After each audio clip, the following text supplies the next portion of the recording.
since the last meeting, so the market health indicators I'll get to in a second. Essentially, I started implementing the Rotblut reward screen as a tracking portfolio. I did that a few weeks ago. I'm going to treat this pretty lightly here because we haven't talked about it in the group yet. The quick hits, there's several discussions about correlation and what that does and does not mean with respect to forming portfolios or stock screens. I think John's going to be talking about that area next month in September. There's an article on from Hobart on who did market beaters.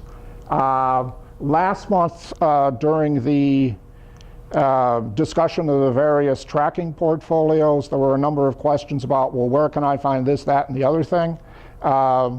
The discussions talk about that. Mini Dipper strategy discussion, again, where can I find it, what does it look like, etc. The one in red here is a little interesting. Did anybody go up to the San Francisco chapter's meeting where Charles Rotblut was speaking? That happened sometime in July. It was shortly after a meeting. Okay. Oh, you did? Yeah, but don't ask me anything about it. So it was thoroughly exciting. No, it was real good to hear, his personally, when you read all this stuff on the AAII journal. Mm-hmm. Okay. Yeah, so he's the reason I asked that is I think he gave the same discussion up in San Francisco that I saw in Portland. And so when I go through that screen, please speak up and tell me, hey, that's not what he said, okay? Or, hey, this is exactly the same stuff. Yeah, you can rely on me. Somehow you don't hit me as a shrinking violet, no. Again, there were questions on, where do I find StormGuard as a timer? Where do I find the NASDAQ high-low timer, etc.? This was the screen that I mentioned earlier. Computerized investing, a person that's going off, a guy named Joe Land, who's has written a number of articles for AAII, and in particular, he was helping out in the Computerized Investing magazine. One of the last things he did before he wandered off to the University of Chicago for an MBA is he came up with a 52-week low screen that he published in the latest CI magazine. So what's the big deal? Well, the big deal is for the first time ever, because I went back and I did a search of AAII. They use Portfolio 123. They did not use Stock Investor Pro, okay? So, interesting.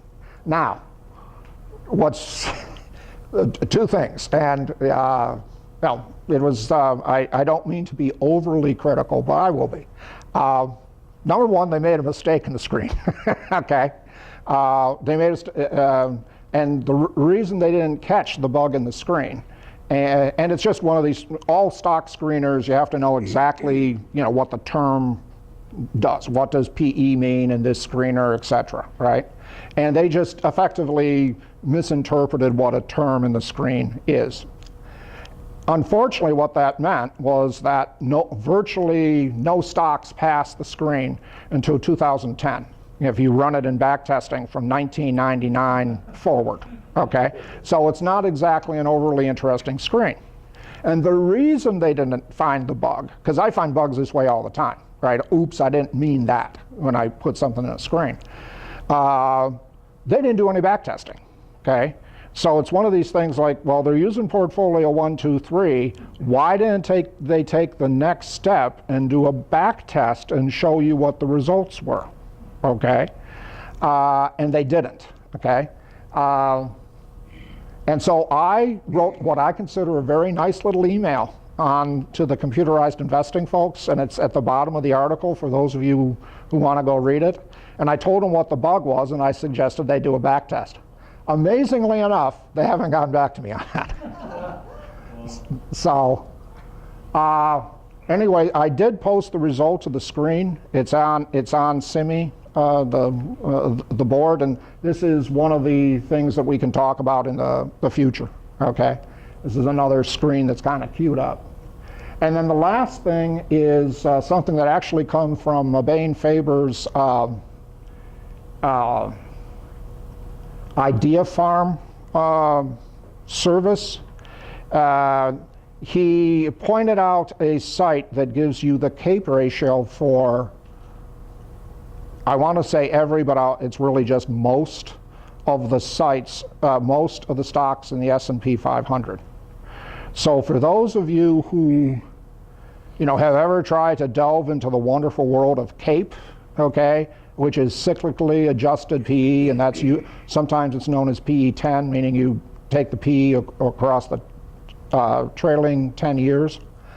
It's relatively difficult to do because you have to go look up all the numbers and you have to adjust for inflation, okay? And it's difficult not in the sense of it's a hard calculation, it's difficult in, geez, it's a lot of work, okay? You can go to Shiller's site and they have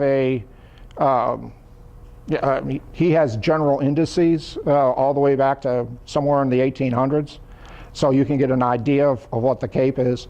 But, trying to figure out, well, what's the CAPE of AT&T, okay, is not an easy thing to do. This site does it for you. So for those of you who are real into that as a valuation metric, here you go. Absolutely free, okay? One other thing that is just interesting, and some of you who subscribe to various Meb Faber's various newsletters and websites and so on, he is crowdsourcing a round of funding for his company. And he's talked about it in his blog, etc. He's trying to raise $2 million, okay? And you have to, if you're interested in this, he'll send you a nice little slide deck as an introduction. And then after you look at the slide deck, which talks a lot about Cambria Investments, his investment company, obviously it's sort of like, hey, invest in this company because we're a good company, right? The second round, he actually gives you he starts talking to you about the prospectus and so on. So those of you who are interested in the whole crowdsourcing scene and so on, I find it interesting that he's doing it. I don't know whether I'm going to throw money at him or not, okay? You do have, by the way, I believe you have to be an accredited investor to participate in that, okay? All right. Is it going to perform better than the mutual fund? Let's hope so. Now, in his defense, what John is so kindly referring to is that his original ETF that he put out, GTAA, his GTAA, and I'll explain that in a second, was less than stellar in terms of performance, okay? He is now, and that came out under advisor shares, okay?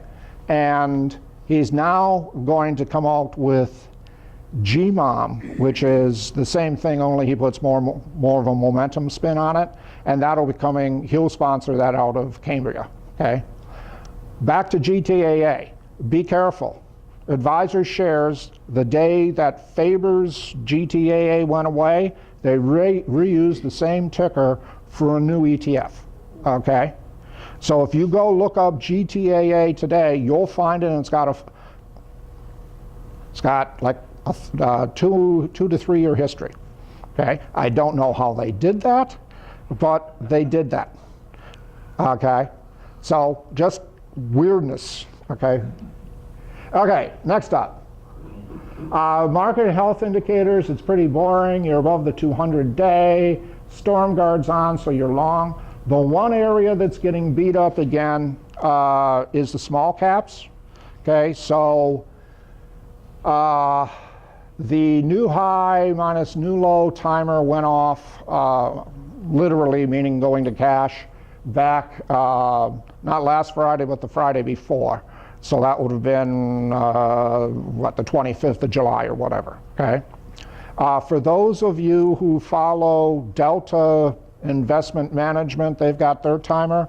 It was 1 week later, okay? So they went flat on 8/1, okay? So this is the second time this year that small caps are getting beat up, okay? You followed the Delta thing over the last 2 or 3 months. They actually whipsawed. They were out on the market, they got back in, and now they're back out again. Yeah, same thing with the now timer, okay?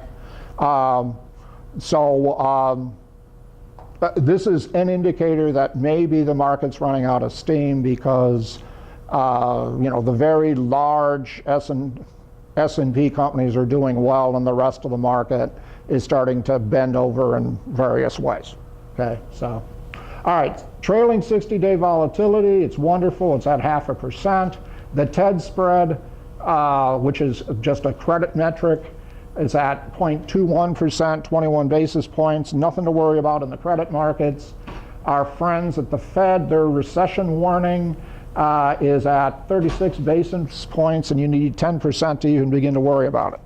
So basically everything saying you should still be in the market, with the exception of the NASDAQ high-low timer. Fred is going to be late by 3 months or so. Mm. Oh, the recession probability? Yeah. All right. So I told you that I was going to talk about the tracking portfolio. Now, here I'm going to skip through these very quickly because we're going to talk about this at the end, the second half of the meeting. That's the Rapport reward screen.